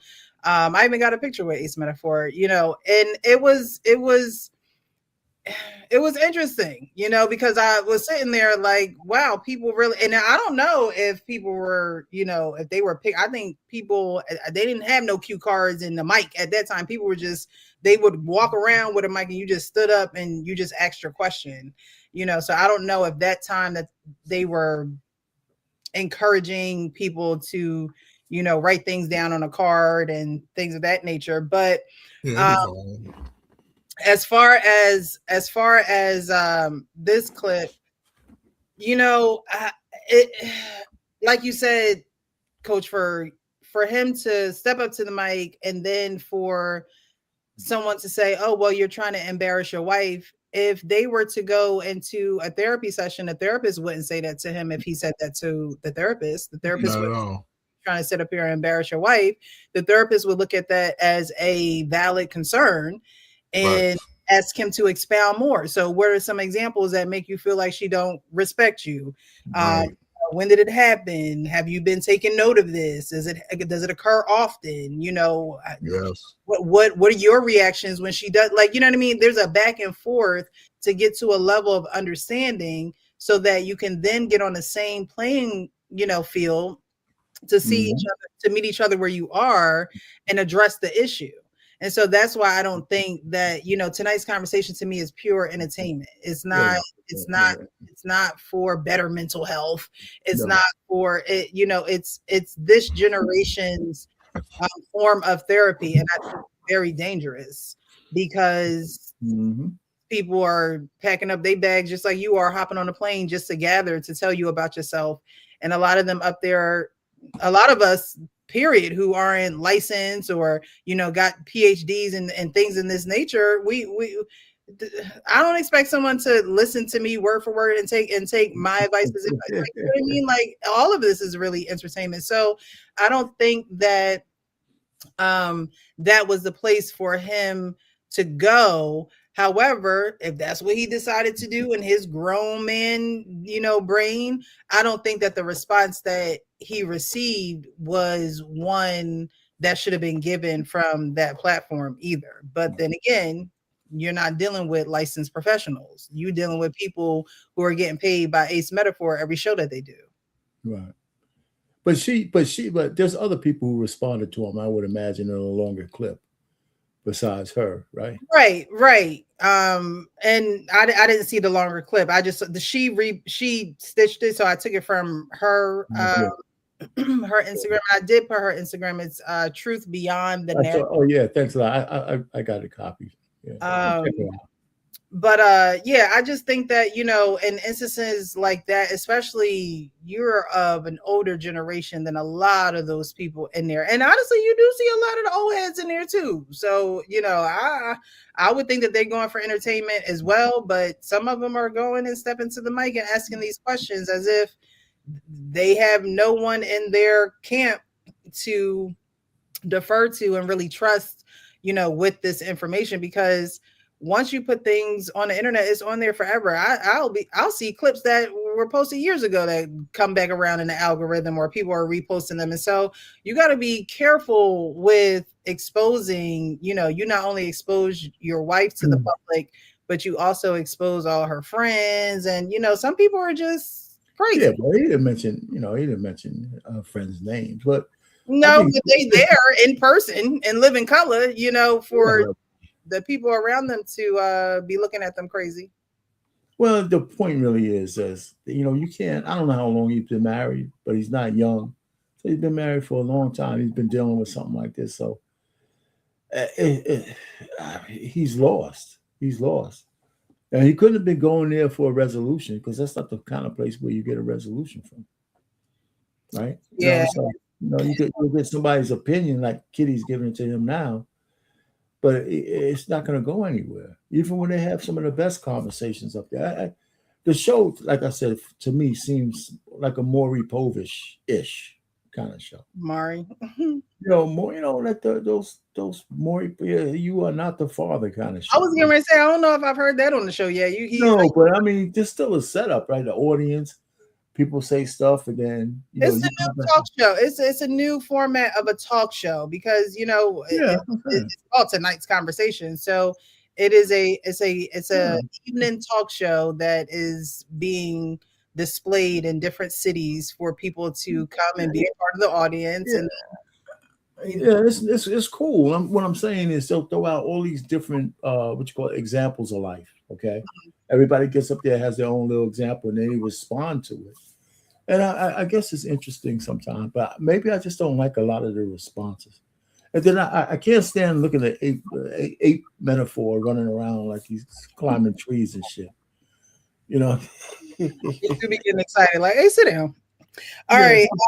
To the topic of the hour, thoughtful or disrespectful, the convo that rocked my marriage. So I saw this and I was like, you know what? I have to show this on Wednesday because I want to see what you guys think about what he did. All right. So it says last night, this is from the wife's perspective, okay? Last night my marriage was shaken over a makeup kit. But anyone looking from the outside will call me crazy. My husband came home from his company's luncheon radiant. It was an employees only lunch, and he was drawn as the winner of a super premium skincare and makeup kit, expensive and complete, the kind of treat any woman would love to get. But what did he do? He simply looked to the side and handed the entire prize over to a female coworker. And it didn't stop there. He told me this laughing, proud of his own generosity. To top it all off, the company took a photo of the two of them together, smiling with the gift, and posted it on their official profile for everyone to see. Quote unquote, the perfect husband making another woman's day. While he was posing for the photo and playing the gentleman, I was at home taking care of our son, cleaning the house, preparing his dinner, exhausted, my eyes filled with tears instantly. The feeling of being undervalued was so violent, it took my breath away. Not for 1 second did I cross his mind. The existence of his own wife was completely erased at that event. He preferred the smile and gratitude of a coworker over mine. He preferred the social applause of being the nice guy. When I confronted him, the worst part came. He called me dramatic and crazy. He said it would look bad for a man to accept makeup in front of everyone and that he couldn't refuse the moment. In other words, his ego and what others would think mattered more than my feelings. Now the photo is out there on the internet. Everyone is praising his kindness while I'm here swallowing my tears in a rage that is eating me up inside. He says it's just silly jealousy, but to me, it was a betrayal of consideration. I'm feeling awful, guilty for feeling so much anger, but I just can't forget that photo. So what do you guys think? He went to the company picnic. It was employees only. He won this makeup kit, very premium, very complete. He said, "You know what? I can't do nothing with this shit. Oh, you know what? You want it's yours. I can't do nothing with this." And his wife saw the picture, saw that he gave the gift to the coworker, and now she is heated. Is she justified in feeling the way that she feels, or is she just doing too much? Go ahead, Ferg. Go ahead. Man, this dude's a buster. He's a buster. Man, listen, as soon as I'd have got that right, they'd have handed it over to me. I'd have took my little pictures by myself because there wasn't going to be no little work chick in the picture and me holding up the little cosmetics. And I would have said, I'll be right back, y'all. I don't take that shit straight to my car and put it in the trunk or the back seat, wherever I was going to put it till I got home. I couldn't wait to get stuff. Oh Lord Jesus! When I used to go on tours and go to functions and events, and they were giving out little trinkets, man, I was always getting to some extras. I ain't gonna lie. And those extras, babe, I bring it home, be like, babe, look what I got. You can have it. I ain't one. I had 2 extras. I got you a T-shirt. I got you something. I got don't let me win a certificate or something. Go out. That's going home to my baby. I ain't going home no little chick at work. To me, it just would have made no sense. Maybe he wants to get with her. She done threw some little hints out there and he's setting the booty up. That's how you set the booty up right. That's me. Because I don't see that.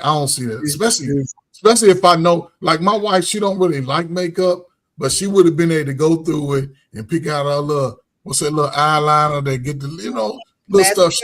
Ooh, it's some good lip gloss right here. I'm going to go ahead and take this out. You know what I'm saying? But to just give it to your coworker, now you all on the national platform with this other chick and all her friends going to, wherever they gonna be like, girl, you see little Ron there with him? He was hugged up. That was a. They say he won a makeup. You know, makeup's expensive, but she did take it too far. Talking about I'm at home, I'm the kids and slaving over the stove and folding clothes. Come on, you ain't doing shit. Only thing that hurt her feelings. That's the problem. And he brushed it off like, man, that ain't nothing. Yeah, because he know that little office girl in that parking lot. She probably gonna bring him lunch tomorrow. Man, she said, meet me in the car on your lunch break lunch. I'm just saying, it makes no sense to.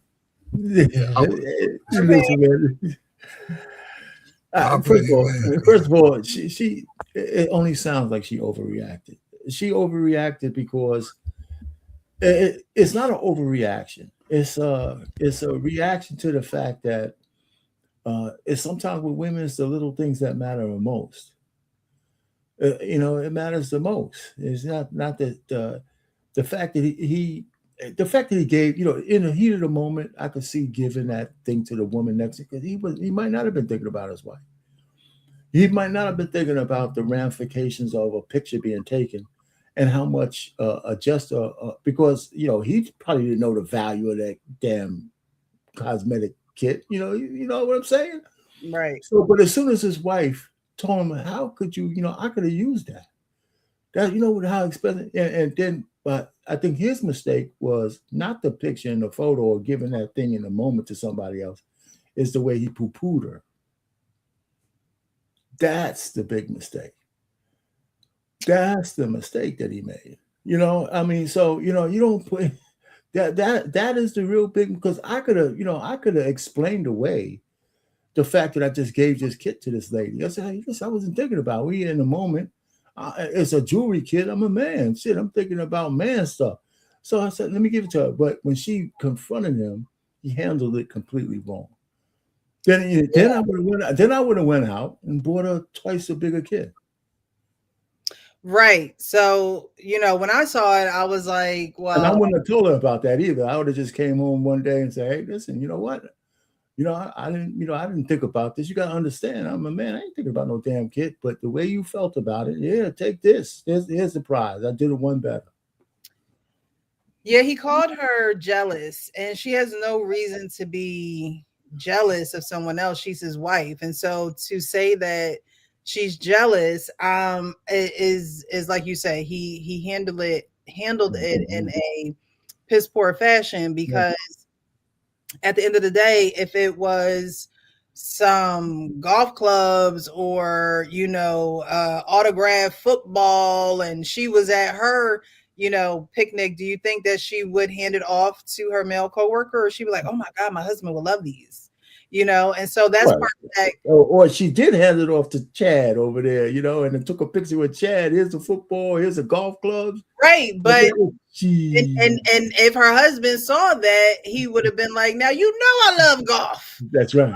Right? Like he would have been like, you didn't think about me, you ain't think to bring that home. Why you well, yeah, you're being jealous. That's only my work husband. Yeah, he was wrong. The way he handled it was completely not giving the kid, but the way he handled her issue was bad. It was poor. It was really bad. Yes. And being considered is, I think, something that everyone desires from the person that they're with, right? Yeah.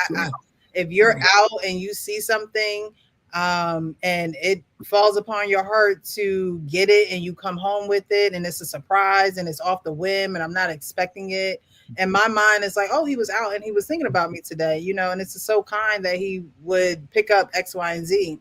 And I think that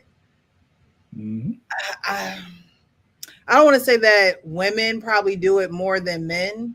I think women are just higher consumers and buyers. We look at a little dollar, right? I'm not saying that men don't do it. However, this is an example of how it is not a thought that is forefront in your brain. Like you said, is makeup. So as a man, you're like, what can I do with this makeup?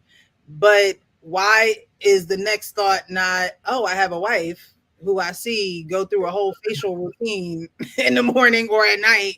Like, why wouldn't that be the second thought? Now, you could argue that okay, he's being generous, right? It's okay, it's not about the wife in the moment, it's about him winning this prize at work, keeping up that, corporate shroopla that, we do, that code switch, for lack of better words.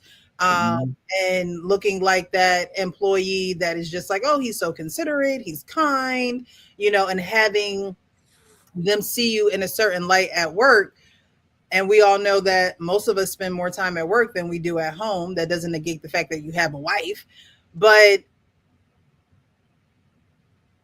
he didn't even consider her whatsoever. Like our pain said, is Well, I don't know if I would have gone out and got a bigger makeup kit. right, I think yeah. What I would you think have done? something would suffice, but it shouldn't be something like it should have been done before he even got home, right? Before he even got home, But he didn't know she was. probably already. Did he know she was mad? He didn't know she was mad. He didn't know she was mad, but he knew that this picture was posted. He knew that this picture was taken and posted on Yeah. the company website. And Okay. so again, like which number thought, it wasn't thought number Well, one, it wasn't let thought me number, ask you a when do question. you think, oh man, my wife probably would have liked that? Well, what I'm trying to tell you, that's the point. I think it could be an honest mistake. Not even a mistake to him. They had this party. He gets this gift. He doesn't value it like a woman. Oh, I got a wife at home, but I said, we're in the moment here. Take this thing from me. Now, I don't know if he knew they were going to take a picture of him and post it on a website. And he probably didn't think anything of that. So when the wife saw it, what's going on at this party? And she see him beaming and shit with another chick, with this kid. I just think that all the things up to that point, if it was me, I could admit, you know what, I'm I'm I'm guilty of not thinking that you could have used this. Okay. But that's not, to me, the real issue is what he said to her after she told him how she felt. Hmm. That to me is the most important thing, because I could explain away the other part. We drinking library. I'm not thinking about, I'm here. I came home. You can smell my Johnson. I didn't have no sex with her Oh, or nothing like that. dang, You know you what love I'm saying? I'm home. keep that thing. So I mean, so the point really is, I think his response to her feelings was really really bad. I could explain away all the other stuff, but that part was bad. That part was bad. Now, yeah, I just exaggerated. Well, I don't know if you can explain away not being considered though. I don't know. Why does wait a minute? Okay, Because the coworkers probably know he has a wife, and they're probably thinking like, "Wow, I wonder why he didn't give it to his wife." well, now how's your consideration for your wife can't be brought down to a single point failure like that in a party that's didn't even No, happen? Well, that's no, what I'm saying. a lot of things are death by a million cuts, right? So it's not that single thing. Like their marriage shouldn't be on the rocks because of this. I don't Well, think no, that. like she sounds like she's putting it there. Right, but I don't think that their marriage should be on the rocks because of this. I think again this is one of those it could be a difficult conversation if he's someone who brushes it off like you said as, oh, you're being jealous, Wait, you, wait. you Okay, know. so let me ask you then. Is I split it into two. So you think the consideration part weighs more heavily than how he reacted when she informed him? I think that that's the major issue for her. I don't think that Which the part? The major issue consideration part? consideration part. I don't think that the major issue is Hmm. her being jealous and things, because she knows she's not jealous. Like that's not her issue. Her issue is Okay. that he got a gift that wasn't for a man and is for a woman, and he has a woman at home, but he decides to give it to the woman that he works with that does nothing for him and his family, and that does not, that's not in their union. Again, if the shoe was on the other foot and she was at a company picnic and she got a case of golf clubs and she gave it to a male coworker, I would hope that a husband would say, well, wow, did you not consider me? Okay, but here's And my point, I though, get- President. My point would be, okay, you're right. You're right on that part. I can see her feeling the consideration is important. But if I confronted my wife giving those golf clubs to a dude, right? She said, "Listen, I was in a moment. I wasn't thinking about it, right? The consideration part, all the shit I do, I pay all the bills, blah blah blah." And I say all this to her, and then she said, "Listen, you're being a pussy, man. You're just jealous of this guy. Who cares if he's handsome and shit and all that kind of stuff? It's, I'm here now, right?" I would be more mad at the way she reacts, poo-pooing my feelings than the damn golf clubs, because that tells me that not only is she inconsiderate, that she'd probably be willing to go further than that just by the way she responded to me. Right. So I'm okay. telling you, I mean, so I would look at that's why I thought the way he said what he said to her, dismissing her feelings, was even worse than the fact that but that's me thinking from a man's perspective. I was going to say I believe that's the difference between a man and a woman, because you would be There caught you up go. you would There be you go. caught up in what she said to you, Yeah. because that would be a shot to, your ego. It would be a shot to your feelings as a husband towards your wife. Like, how could you talk to me like that? When in all actuality, for woman, it's the action. It was the action of him giving giving a gift that he won that was for him, meaning like if it look, if you're not going to use it, somebody in the household going to use it, the babies, the No, kids, I like, hear that. somebody. And so I think that is the difference between a man and a woman, because of course a man is like, you're not going to talk to me like that. I don't care who I give the gift to. You're just not going to call me no, pussies. You're not going to say I'm da da da. Whereas for her, it was more so the action of him giving the gift to the coworker and having to see the proof of that. Well, my example was bad. It's his dismissal of her feelings. And the woman didn't have to, she wouldn't have to say anything derogatory. Her dismissal of my feelings about it, if she would have gave, would have made me more mad still than the gift itself, right? It would have. Because now I'm thinking not only is she not thinking about me, she don't even have consideration. Her consideration means that if I don't like it, she could just dismiss it out of hand. Mm-hmm. Right. And listen, here's another thing. This is definitely men and women. There is nothing worse than a woman you love dismissing what you're saying to her in any kind of fashion. You know what I'm saying? There's nothing worse than you talking to your wife about something that really hurt, and she looks at you and just say, "Listen, man, you know what? I'm doing what I want to do anyway. Get over it." Blah blah blah. Man, we're on the outskirts. When it comes to that kind of disrespect, we are definitely on the outskirts. And I'm not saying that what you're saying is wrong, because I think the dismissal of feelings on either side, I believe, is equally as hurtful. So I don't want to weigh. I know you're asking, is she Well, more?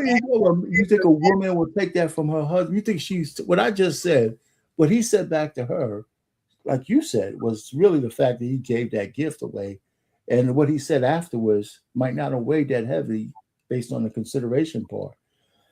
For me, like I said, it would be what she said afterwards. I don't care about the golf club at this point. I don't care about the golf club. It's when I tell you how I felt about it, and you dismiss my feelings. Yeah, That's an intangible that makes me doubt my trust for you. right, because I mean, you didn't buy the gift anyway for it to be anyone's. It was gifted to Right. you. So I can see what you're saying, where it's just like, okay, at this point it's not about the gift, because now you've disrespected me in a way of not considering my feeling. But you see the chain reaction there. Yeah, No, it's not you're considering my not feelings. considered, and then anger or Well, yeah, feelings. they're connected. There's no doubt there's a connection there. But Yeah. the fine line is it's not that the consideration over the gift is no longer my concern. Mm-hmm.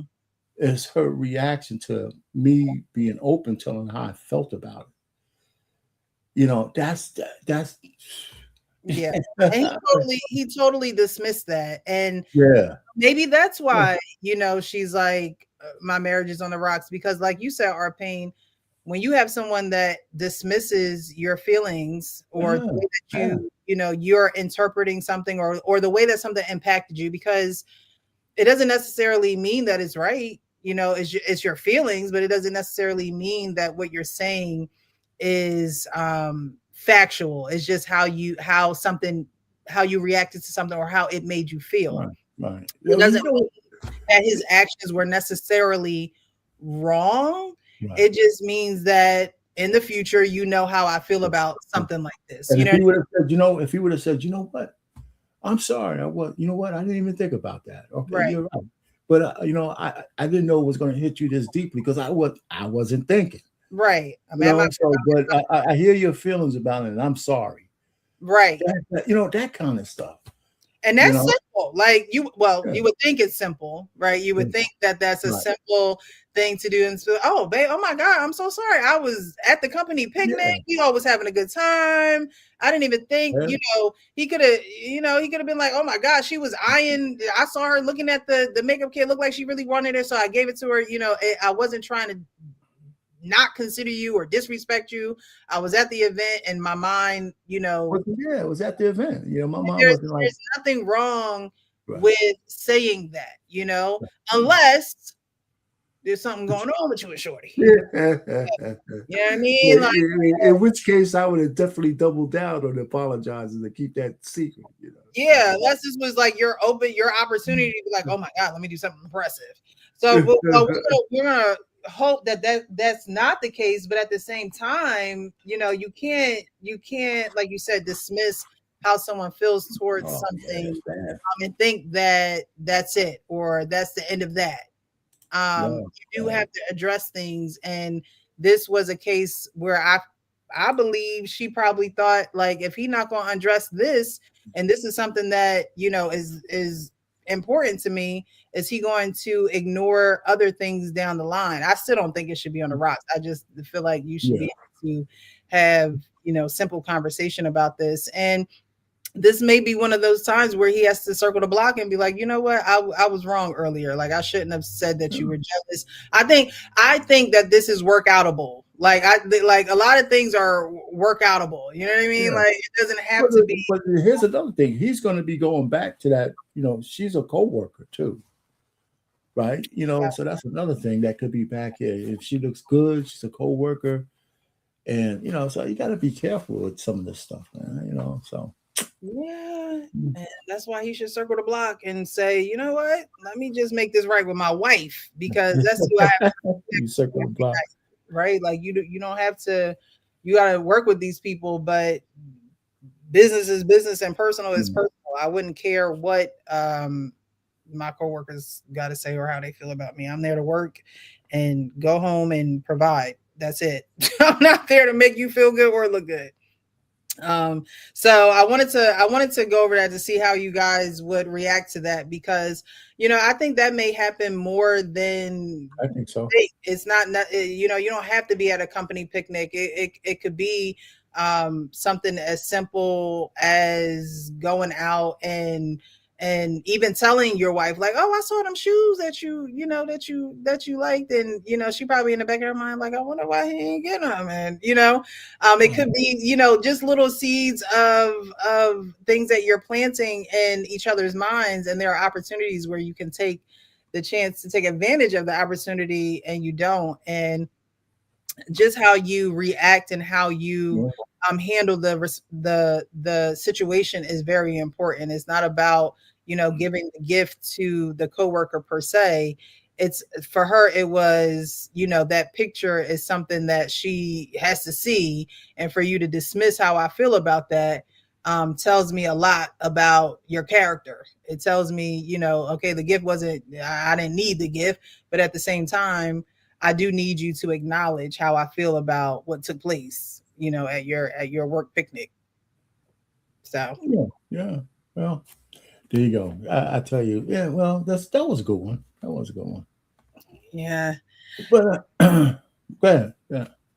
Coach Ferg, did you have anything to? Did you speak on that? You spoke on it in the beginning. I think he spoke before me.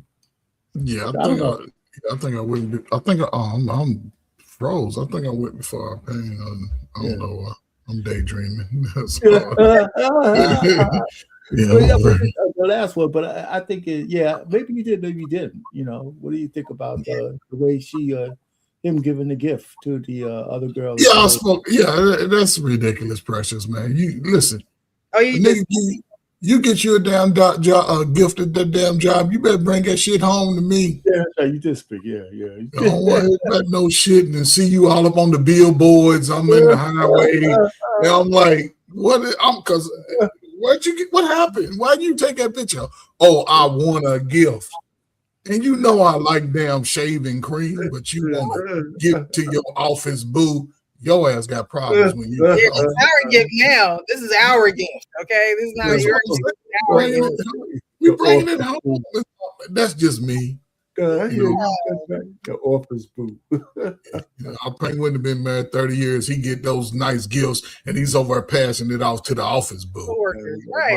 My wife never found out about it. That's why. Oh my. Yeah. You know what? I didn't have no billboards. We had Polaroids back then. Oh well, then you better find them pictures because they ever resurface.